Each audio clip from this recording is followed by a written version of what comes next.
Mr. Chair, we are live. All right. We actually have participants online from the rest of the world, or are they just now able to join? We have participants from the public as well as Mr. Jakewith, who should be on the screen. Let me see how I can. I am here. Excellent. So it just started doing that. You started the recording. Recording has started. Yep, there we go. Let's establish a quorum and call this meeting to order. We're running a little bit late, and my apologies to those who are not in the room. We've been having a little technical problem getting our Zoom call going. Thank you for your patience. Here in the room, I note we have a quorum of the Broadband Authority, missing only Mr. Jakewith, who is on the call. So perhaps the first order of business would be to see if we can vote Mr. Jakewith in to participate in our meeting. Waldo, do you have anything to say for yourself? I'm joining remotely as I'm on vacation with my family in the Outer Banks of North Carolina. Thank you very much. I would move that we accept Mr. Jakewith's participation in this meeting. Second. All those in favor say aye. Aye. Any opposed, say no. Hearing none. Mr. Jakewith, welcome to the meeting. Thank you. Next item is the approval of the agenda. I trust everyone has had a chance to review it. Are there any suggestions for changes or revisions? Which is another word for changes. Hearing none, we'll move on. Brief announcements by authority members. Anyone in the room with any announcements? Waldo, anything from you? No, thank you. That takes us to the public comment section. Those of you who are members of the public here in the room and participating on the call, this is your opportunity to address the authority. You can have up to 3 minutes. If you'd use the raise hand function in Zoom to let us know if you'd like to participate, or if you're here in the room, you could use the raise hand function attached to your arm, and we'd be happy to hear from you. Is there anybody who'd like to speak? Yes, sir. Please tell us your name and your magisterial district, and come over this way so you can be heard by folks. My name is Gary Knowles. I live in Albemarle County off of Thick Woods Road, Box Holly Lane, if anybody knows where that's at. Excuse me, I'm not used to speaking in public. I might be a little disjointed. But my wife and I bought a lot up on Box Holly Lane last summer, towards the end of summer, and then we had a home built. It started about August, and they finished 10 months later. And I spoke to the neighbors about light speed coming to the neighborhood. They said about February, light speed came and laid down lines and took it to people's houses and buried some of the lines, but left some of the lines unburied. They're still unburied. They say they just abandoned them after February. They were gone. They never came back. So the first thing my neighbors told me to do was to call the Albemarle Broadband Authority. So I did that, and you guys said that you would contact Brightspeed. They would contact me. Of course, they never did. And then for the next 4 months, it was kind of like a nightmare dealing with them because I didn't have a line to my house. The first thing they said was I had to have an address. And once I got the address, I guess about April, then they said they would send someone to talk to me. And someone came out and he said that they'd be out in a week to lay down a line for me, but they never showed up. And after that, I was on the phone with them every week. And each time I spoke to a different person. By the way, my name is Gary with 1 R. My email address starts out Gary M. Knowles. Each time I called them, they'd ask me my name, my address, and my email, and I'd spell it out for them. But they never corrected the mistake that they had. They put 2 R's in my name. So you never got any email Never from got them? an email to, have a contract. And supposedly they send 2 emails so that we can sign the agreement, and then one to pay the bill.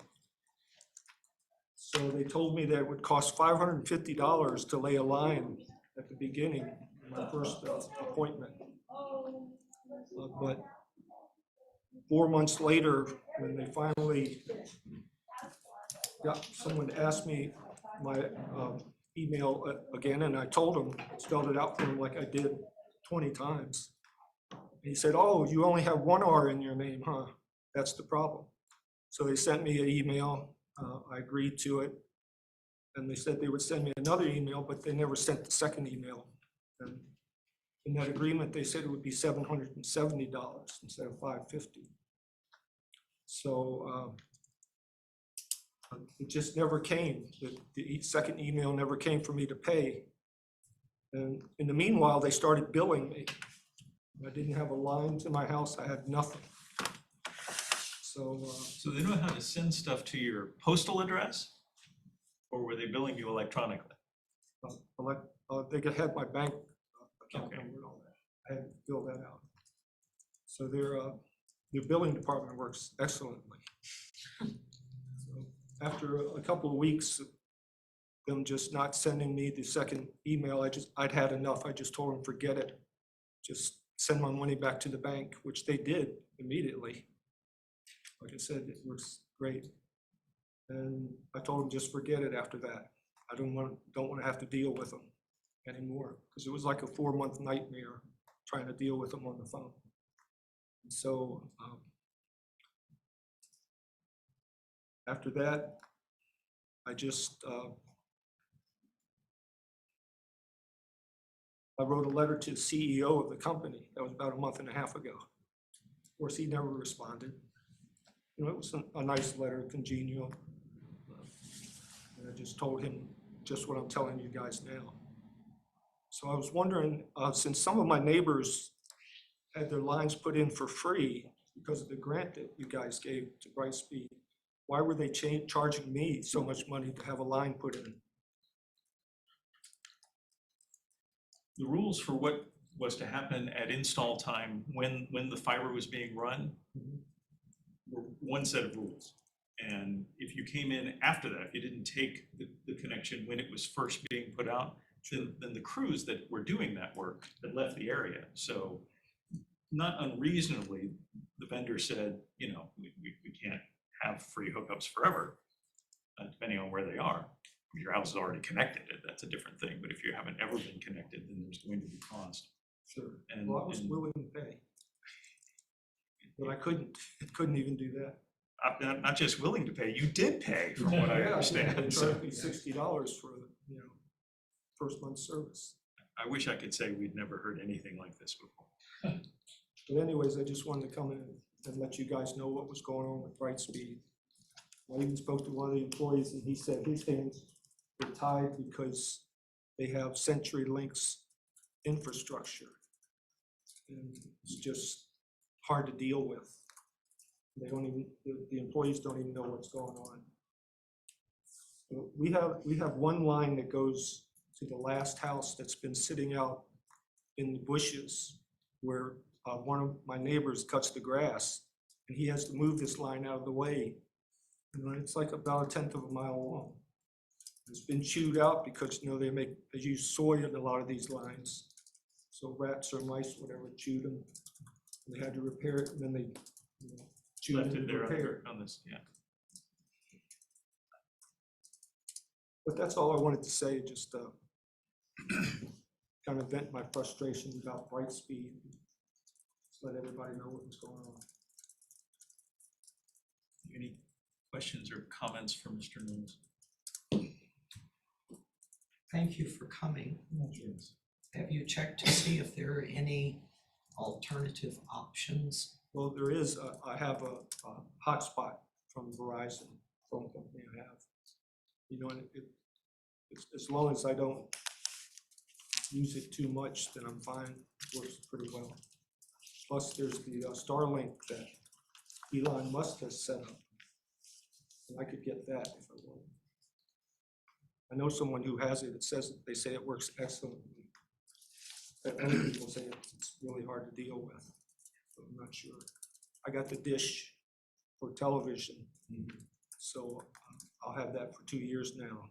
But I was hoping to get fiber, you know, so that You have some choices. seamless. Some of us are hoping to get fiber too. All right, well, thank you very much for listening to me. Thank you for letting us know, sir. Appreciate it very You all much. have a great day. And you're a very good public speaker. My first time really, 66 years. Is there anybody else on the call or in the room who'd like to participate?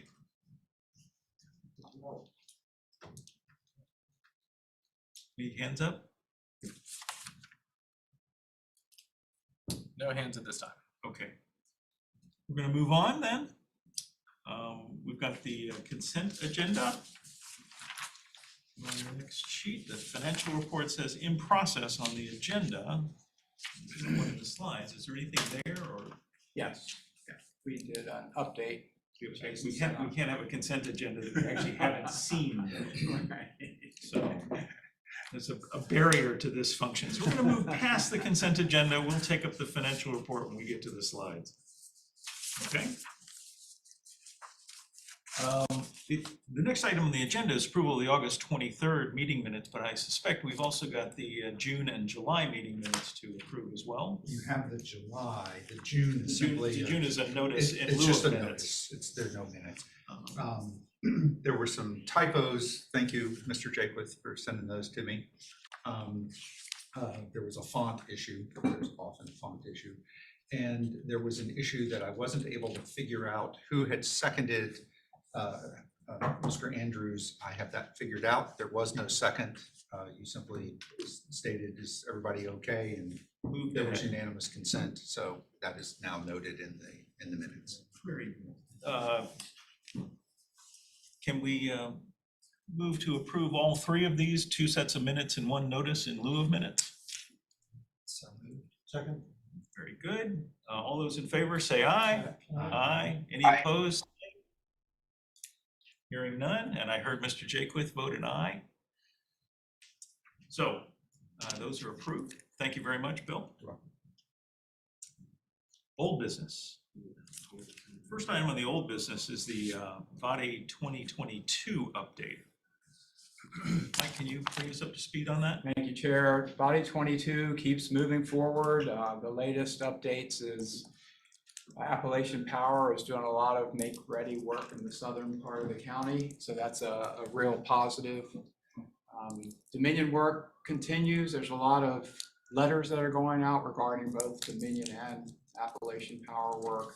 So people, the one question that we're fielding that may rise to the Albemarle Broadband Authority is, as the work crews go through and start laying either middle mile fiber for Dominion or as part of the AEP, that's not an indicator that next week you're going to have fiber connectivity. So it's just a general note that sometimes people get very anxious when they see the crews out there. They think, you know, pretty soon I'm going to get my fiber. Just Fiber be running down cautious. your road doesn't mean that it's coming to your house, but things are going really well. The standard problems continue to exist. There are 2 railroad crossings in the southern part of the county which are slowing Firefly progress down, but they seem to feel confident that that's going to be resolved by the end of this month, September.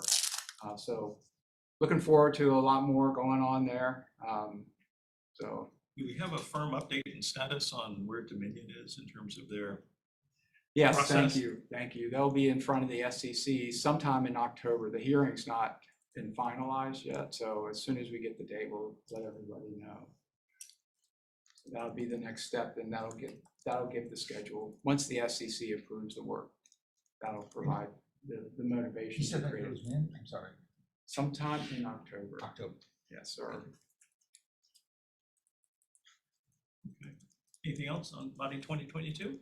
One note of thanks to the Broadband Authority for putting together the letter of support that went to Dominion Rural Broadband for that hearing.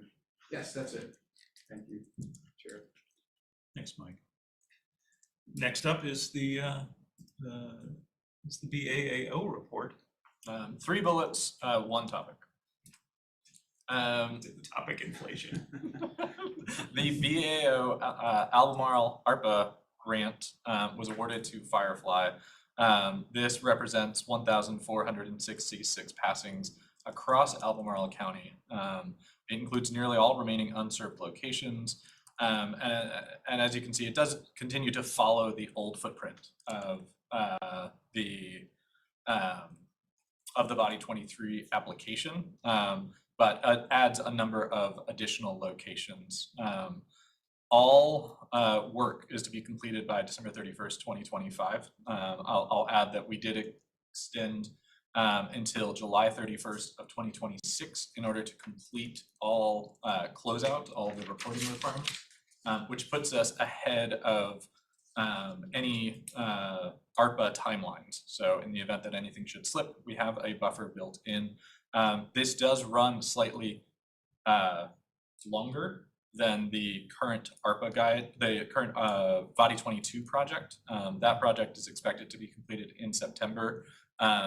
But we thought it would be prudent, especially since some of the areas are outside of the Body 22 footprint and not in the Body 23 footprint, to just provide a little bit of a buffer.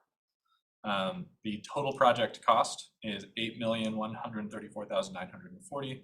The BAAO share is $2,459,003, with $2 million coming from the remaining ARPA dollars that are allocated to BAAO. And as you can see, a pending request to the authority for $87,000 of remaining ARPA funds, as well as $30,044 of remaining operating funds that are currently designated as broadband incentives, and a county reappropriation that is pending before the October 4th Board of Supervisors meeting for $341,959. And this brings us actually to, I guess backwards to the ABBA financial report. We took a long look at the approach for this new fiscal year of how to do our reporting, and we elected to move to a format that more closely resembles the financial transaction files that we use within the county to follow accounts, breaking this up into the Body 22, Body 21, and then broadband incentives accounts, and then demonstrating the original budget, current encumbrances, and any expenditures to demonstrate the balances to those accounts. And that's where on the right you can see the $87,000 comes from the Body 22 original budget, and the broadband incentives is locally derived board appropriated funds that were given to ABBA for its work.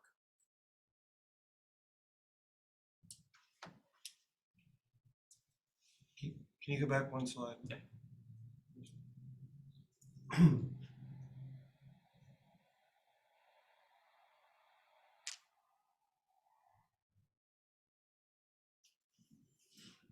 So can you just clarify the action that was in front of the Board of Supervisors is an appropriation of what is one-time funding of the $341,959.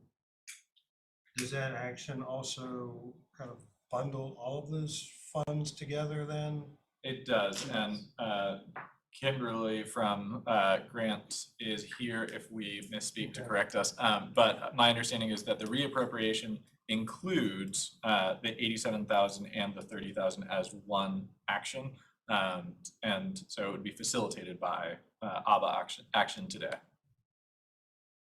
So that will then give the authority, the funding authority and the funding to the broadband office to then execute the agreement, not a contract. Yeah, it's a grant agreement It's with a grant Firefly. agreement. The goal is to issue a PO as soon as we possibly can. So it's moving the money is the main initiative here. And then And this then we'll will, create a separate code. We'll have a brand new code that sort of generates ease of use of how we extend the money. The ARPA money has to be spent first. That's very important. One of the reasons why we want to combine everything, instead of pulling it out of two different buckets, it'll make it easier if we put the ARPA funds into one code. and then the outcome of this funding and this work will be by 2025, all of the, what I always call it, the donut holes will be filled through passings and the ability to connect. As well as some additional spaces. Yes, and more. Yes, sir. And just as a preview, DHCD has done a tremendous amount of work analyzing its own data, the data provided by the FCC. They recently published their unserved and underserved locations data. It demonstrated nearly 2,800 locations in Albemarle County. We were able to look at our own data and confirm with other providers in the area that number should be 34. And so when the challenge process Not begins, 3,400, No, just 34. Enough. and that includes Each of them could get in this room. We could talk to them that individually. includes all of the locations that would be covered by this ARPA grant. And so we are eager to reach universal access, and this will bring us ever closer and make it, yes, a problem that can fit in a small conference room.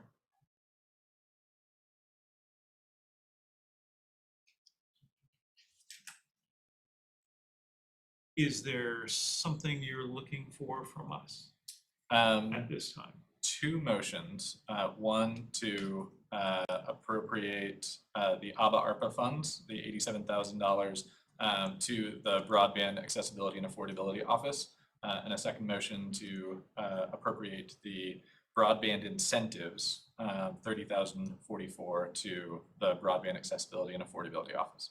And to be clear from the next slide, the ABA financial report, this would sweep all of our uncommitted funds into your war chest.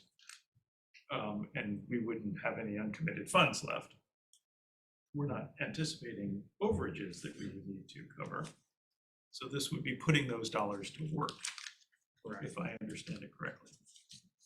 As opposed to just having them sit collecting no interest in a paper account. Well put. Any questions? That was gonna be my question. You had brought up last time, make sure that we had enough funds, and we do, to cover everything we have already committed to. Mr. Deloria? Just point of clarification, the appropriation would be to the county of Albemarle. My apologies, yes. And then Albemarle County would then Allocated as it allocate sees it fit. as, yeah, but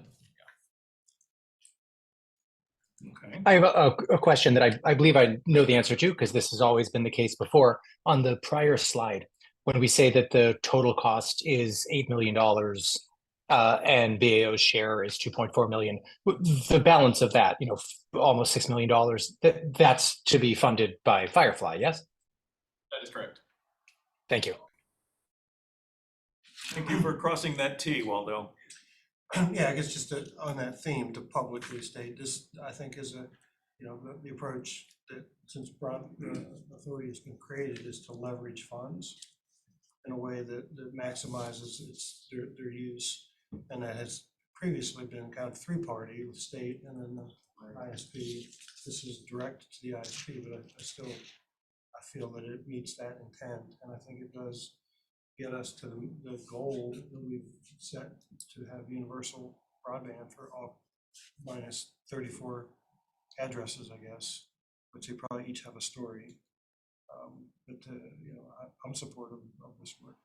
For $117,000, we can hook up 1,400 more Right. people. I mean, it's hard to get a better investment than that, so. Is there a formal motion, or are we just winging it? Write one up. Okay, I think we're winging it right now, just. Can you go to the next slide?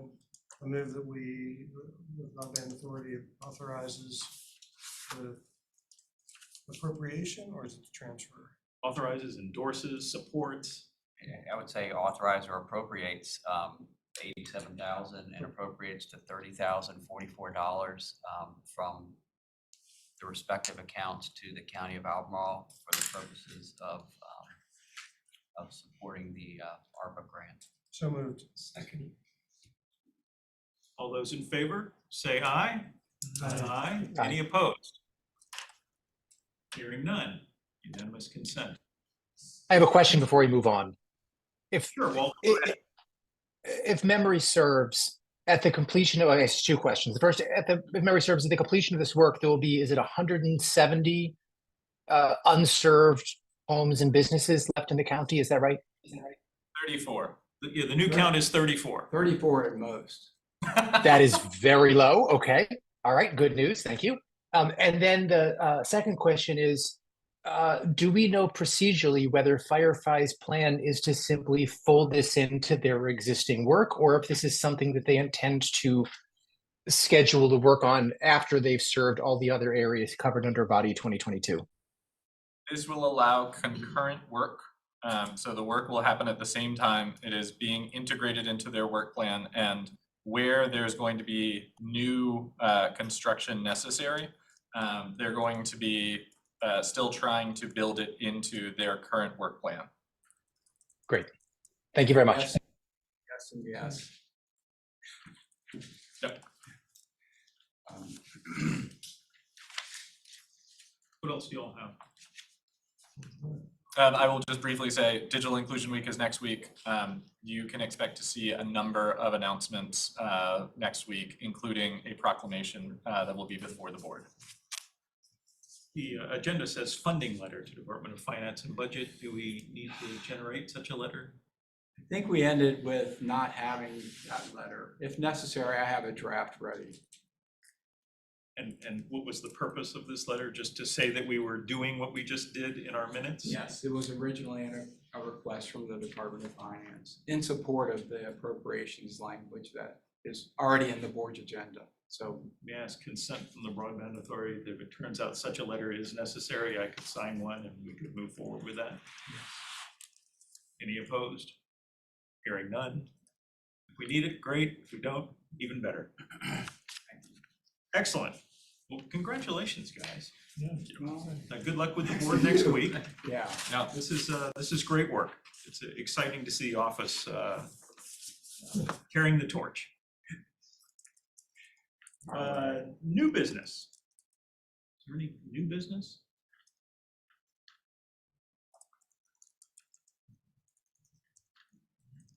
I think it's probably time to consider going into our closed session, unless anyone has anything else to bring forward now. I've got a copy of the motion. I would like to read a motion. I move that the Albemarle County Broadband Authority go into a closed meeting as authorized by the Virginia Freedom of Information Act, Section 2.2-3711, parenthetically A of the Code of Virginia, under subsections 6 and 29, to discuss and consider the investment and expenditure of public funds through the award of a public contract for broadband deployment within the county and the terms or scope of the public contract, where bargaining is involved and where, if discussed in open session, would adversely affect the financial interests of the authority and Albemarle County. Specifically, this involves the Body 2021 contracts with the Virginia Department of Housing and Community Development and Brightspeed of Virginia, LLC. Is there a second? Second. This is a roll call vote, so I'll call your names off. Mr. Jaquith. Yes. Mr. Fritz. Yes. Mr. Henry. Yes. Ms. Price. Aye. Mr. Andrews. Yes. And the chair votes aye as well. So we're going to relocate ourselves in closed session. For those of you who are on the, attending the public meeting, we will come back when we're finished to report out and conduct any other business that we have at that time. But we're going to go dark for a little while. And we'll leave a slide up saying we're going dark for a little while. And we appreciate your patience if you're waiting to the end of the meeting. And if not, thanks for tuning in so far. For those of you here in the room, you can wait for us. We're going to go down the hall to another meeting room and meet there, and we'll come back when we're done. And Jason, I will await Teams or whatever invite information from you so that I can join.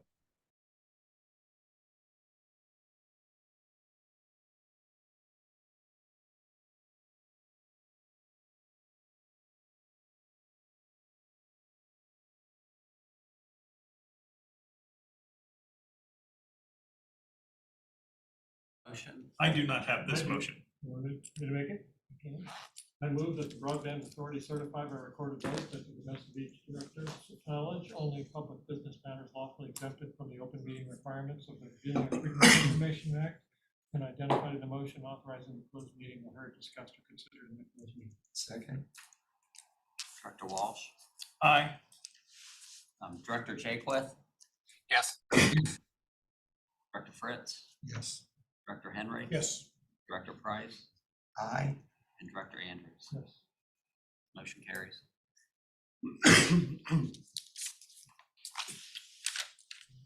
And do we have a motion for reporting out our result there? So I think the result was that we were going to take up a motion, that the board was going to take up a motion to authorize staff to request a contract extension regarding the VATI 21, to request a contract extension from DHCD. Moved. Second. All those in favor? Aye. Say aye. Any opposed? Hearing none. We're asking staff to do that. Do we have any other matters to bring up this evening? I know those folks online who've been waiting, we're hoping we'll have something really good. Failing that, then is there a motion to adjourn? Okay. All those in favor? Aye. Any opposed? We are adjourned. Thank you very much. Thanks, folks. One more.